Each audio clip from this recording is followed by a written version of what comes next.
민수기 6장입니다. 하나님께서는 이스라엘 민족을 택하여 제사장 나라가 되고 거룩한 백성이 되게 하셨습니다. 출애굽기 19장 6절에 보면 그렇게 나와 있습니다. 앞에 5장에서 하나님께서는 이스라엘 백성의 선기를 위한 여러 법조항을 제시하셨고, 여기에서는 나시린 제도를 통해 하나님 나라의 거룩한 이상을 구체적으로 실현해 나가라고 하고 있습니다. 나시린의 서원과 의무가 나오는데, 원래 성막 봉사를 비롯하여 제사장직 사역은 레위 지파에 속한 자들만이 수행할 수 있는 특권이었지만, 하나님께서는 여기에서 어느 지파 출신이든지 간에 이스라엘 모든 남자나 여자가 자원하여 일정한 기간 동안 하나님을 섬기기 위해 헌신할 수 있는 제도를 마련해 주셨습니다. 때로는 나시린의 서원은 사무엘의 경우처럼 자녀를 대신하여 부모가 하기도 했지만, 일반적으로는 성인이 자발적으로 평생 또는 일정 기간 동안 오직 하나님을 위해 힘쓰며 헌신하겠다고 서원하였던 것인데, 여기 나시린은 구별하다 그만두다 헌신하다에서 유래된 것이고, 구별하여 하나님께 봉사된 자입니다. 봉헌된 자이고, 세속적인 삶과 욕망으로부터 거룩하게 구별된 영혼을 의미한다고 하는데, 나시린은 헌신의 기간이 계속되는 동안에 몇 가지 엄격히 금해야만 했다고 하는데요. 첫째는 포도주입니다. 당시 많이 마시던 술이나 독한 술, 즉 볼이나 대추야자, 꿀 등으로 만든 빨리 취하는 술이 있는데, 또 식초, 포도즙, 생포도나 금포도를 마시거나 먹지 말아야 한다고 3, 4절에 나와 있습니다. 그 밖에 포도나무에서 나오는 모든 것, 포도씨나 껍질도 먹지 말아야 한다라고 하는데, 제사장의 업무 중에서 금했지만 나시린은 세약 기간 동안 내내 금지시켰다고 나와 있습니다. 면도칼로 머리털을 자르지 말고 길게 자라도록 놔두어야 한다라고 5절에 나오는데, 머리를 짧게 깎은 헬라인이나 면도질하는 이집인트인과 달리 히브리인은 머리가 그 사람을 지배하는 절대 권리와 힘을 보존하는 것으로 여겨졌는데요. 이게 삼손도 그렇고 사사야, 이사야도 나오고, 그러므로 머리를 기르는 것은 위에 계신 하나님의 권위와 주권을 인정하고 자신의 모든 힘과 정력을 하나님께 바치겠다는 뜻으로 이해됩니다. 시체에 가까이 가지 말아야 한다라고 나옵니다. 죽음은 죄악의 결과를 상징하기 때문에 그 시체에 접촉하는 것은 의식상 죄와 부패에 오염된 것으로 간주되었습니다. 그의 부모나 형제, 누나가 죽었을 때도 그들 때문에 몸을 더럽혀서는 안 되었다는데, 왜냐하면 나시린의 머리는 자신을 하나님께 헌신하겠다는 표였기 때문인데요.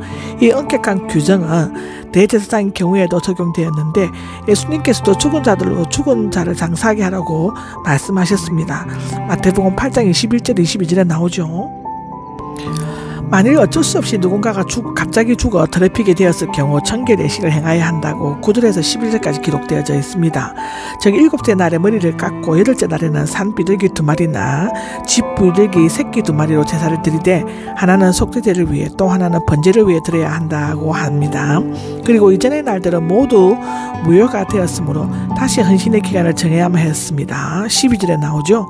그리고 고인은 아니지만 하나님께 서원한 것을 어긴 잘못에 대해 용서를 비는 의미로 1년 된 어린 수양을 속건 제물로 드려야 한다고 합니다. 요컨대 이와 같이 엄격한 구례는 나시린은 세상으로부터 완전히 구별해야 하는 하나님의 백성임을 의미한다고 기록되어져 있습니다. 나시린의 서원기간이 끝났을 때의 의식이 나오는데 13절에서 21절까지 기록입니다. 여기 서원기간은 보통 30일, 때로는 60일, 또는 100일, 또는 7년이 있을 때도 있었다고 하는데요. 이 기간이 끝나면 여러 가지 의식들을 행해야 했다고 합니다. 그 의식의 절차와 특징이 나와 있는데, 첫째는 이 의식은 해막 입구 문에서 행해야 했다고 하는데, 이것은 나시린의 서원이 끝났음을 모든 사람에게 앞으로 공개적으로 알리기 위함이었다고 합니다.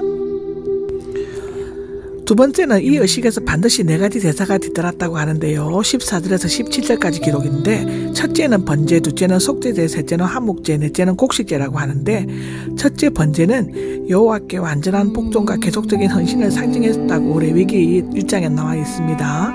1년 된 흠없는 어린 순양 1마리를 번제물로 바쳤고, 또 두 번째 속죄제는 자신이 속죄임을 고백하고 서원기간 중 범한 죄에 대해서 속죄하는 제사로서 1년 된 흠없는 어린 암양 1마리를 속죄제물로 바쳤다고 하고, 세 번째 화목제는 서원기간 중 보호와 인도하심에 감사하고 피해 희생에 근거하여 하나님과의 지속적인 관계를 유지하기 위한 것으로 흠없는 순양 1마리를 화목제물로 바쳤다라고 합니다.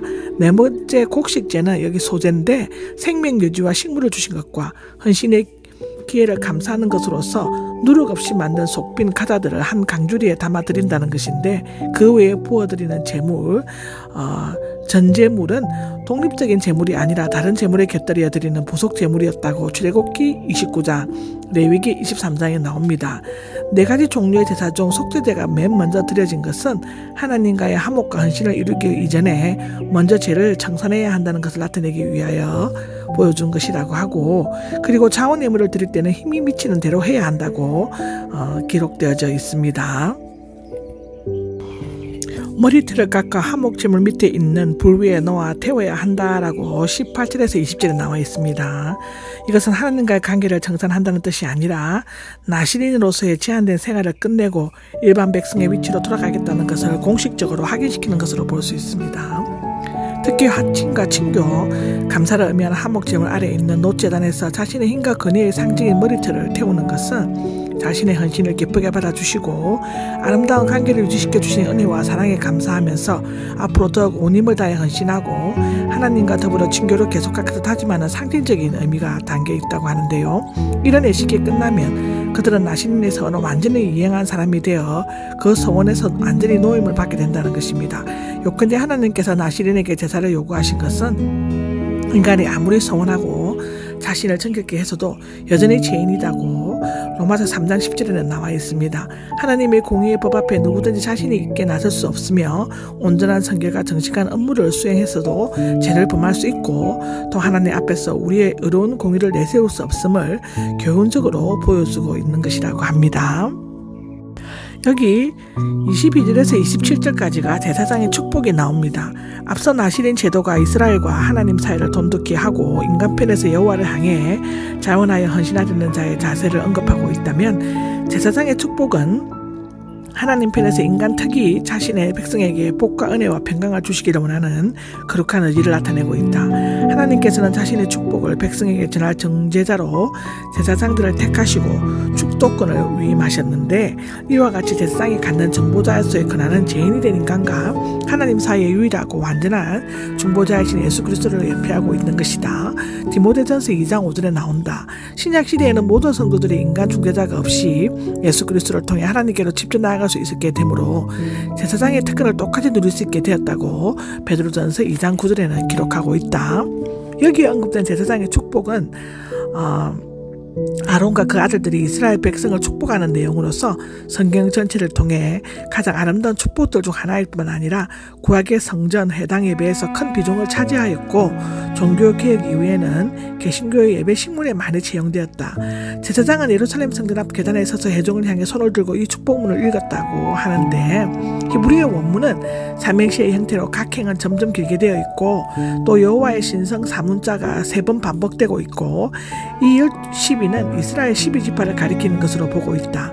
이 3가지 축복을 물질적 축복, 영적 축복, 성삼위 하나님께서 허락하신 성부, 성자, 성령의 축복, 각 개인들을 향한 일상적 축복, 사지와 구속의 강구, 평강과 영광의 소원, 또는 물질적인 번영과 행복, 정신적인 구원과 사제의 은혜, 물심양면의 행복으로서 평화로 해석되기도 하고 있다. 여호와께서 내게 복을 지켜주시기를 빌며가 24절에 나오는데, 축복의 주체는 여호와이시며 그는 나시린뿐만 아니라 모든 이스라엘 사람에게 복을 주시기를 원하신다. 여기에 복은 추상적인 것, 즉 좋고 풍성한 영향력, 현세적인 것, 즉 풍성한 수와 건강, 자녀인데, 영적인 것은 믿음, 은혜, 평안을 모두 포함하는 번영과 축복을 의미한다고 레위기 26장에 얘기하고 있는데, 지켜주시기를은 가시로 울타리를 치듯이 안전하게 지켜주시고 돌보아 주시는 것을 의미한다. 여호와께서 그 얼굴을 은혜 베푸시기를 주시기를 빕니다 하는데, 얼굴은 전형적인 히브리어 표현법으로 여호와의 거룩하신 성품과 인격을 상징하는 신인동, 형동, 성롱적 표현이다. 여호와께서는 모든 어둠의 절망을 뚫고 생명과 구원과 기쁨을 모든 사람에게 골고루 나누어 주신다. 하나님께서 죽을 수밖에 없는 인간에게 조건 없이 베풀어 주시는 이 은혜의 햇살이 없으면 우리는 이 어두운 세상에서 한순간도 살아갈 수 없다고 에베소서 2장 4절에서 8절은 기록하고 있다. 여호와께서 그 얼굴을 평안을 주시기를 빈다라고 26절에 나오는데, 얼굴을 들어 올리시고는 특별한 애정과 관심을 가지고 열정적으로 바라보는 것을 의미한다. 여기 평안은 안전, 건강, 하나님과 이웃, 자신과의 평화에서 얻어지는 내적인 평안과 건강이나 물질적 번영, 사회적 변형 등에서 오는 외적인 평안을 나타내는데, 하나님께서는 자신에게 전적으로 의지하는 모든 영혼들에게 특별한 관심을 가지고 영적으로나 육적으로 평안을 있게 해주신다고 시편 4장에는 나와 있다.